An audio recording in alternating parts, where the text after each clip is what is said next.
Welcome back, dear student. Today the topic is a blister on a finger, and here we will discuss a scenario.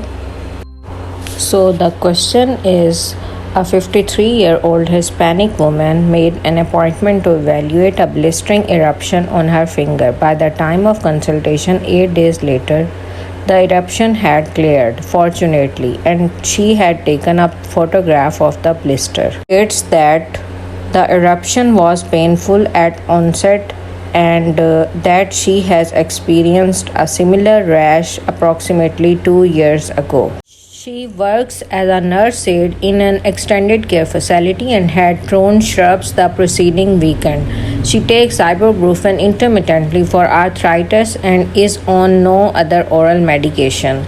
Here is the picture of the blister.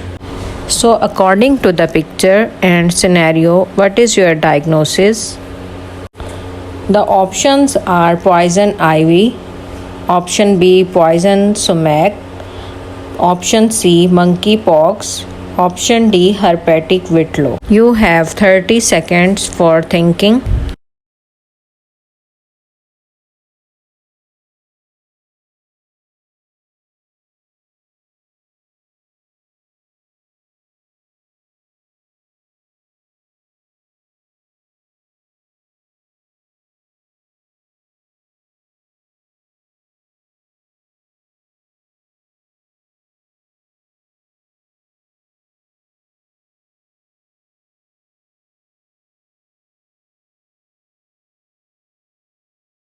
The answer is D. Herpes simplex virus is often acquired in childhood. Causative viruses belonging to herpes viridae family HSV1 and V2. Infections involving the lips are referred to as fever, blisters, or cold sores. Primary infection is caused by direct inoculation of HSV1 or V2 through broken skin. Recurrent cases result from reactivation of the latent virus months to years following the primary infection. Herpetic whitlow is the most common in children who place fingers in their mouth. Healthcare providers exposed to oral secretions and athletes can also have it.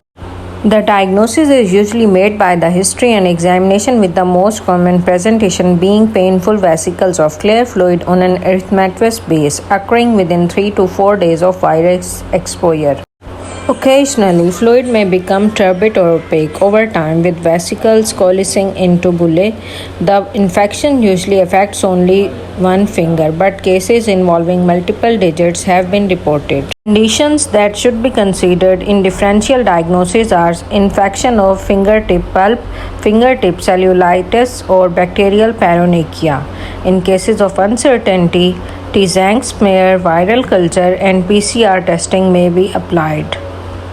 Scraping and staining of lien will show presence of multinucleated balloon giant cells with nuclei that appears blue and homogeneous. Risk factors for the disease include nail trauma, exposure to secretions, and previous HSV infections. Patients may experience a prodrome of mild burning, itching, or discomfort at the inoculation site several days prior to eruption. Primary herpetic whitlow is self-limiting in most immunocompetent patients, with resolution occurring within 2 to 4 weeks. Or vesicles may progress to dry crust with pain resolving and no skin changes remaining. Treatment is aimed at halting the viral replication, symptomatic relief, and prevention of bacterial superinfection. Oral antivirals may be considered for patients with recurrent lesions, those presenting with symptoms within less than 48 hours or immunocompromised. Antivirals include acyclovir, valacyclovir, or famciclovir, with oral antibiotics reserved for the cases of secondary digit infection.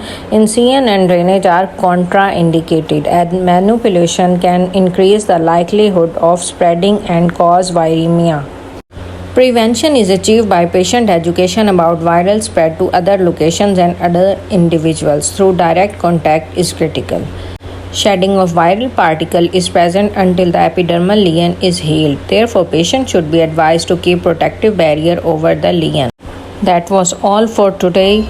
See you next time. Take care. Allah Hafiz.